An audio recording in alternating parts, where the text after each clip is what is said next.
ஒரு முறை இலங்கைக்கு சொற்பொழிவாற்றச் சென்றிருந்தேன் மீளாது சொற்பொழிவுகளுக்காக. அப்பொழுது ஒருவருடைய வீட்டிலே எனக்கு தங்குவதற்கு ஏற்பாடு செய்திருந்தார்கள்.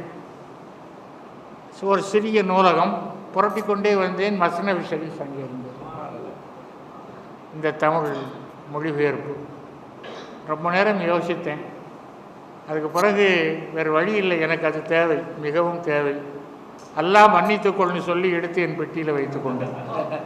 நான் செய்த முதல் திருட்டும் கடைசி திருட்டும் அதுதான். ஆனால் அது உறுத்தி கொண்டே இருந்தது மனதில். என்ன இருந்தாலும் அவர் கேட்டால் கொடுக்கவில்லை என்றால் நான் என்ன ஆவது என்ற நிலைமையிலே தான் எடுத்தேன்.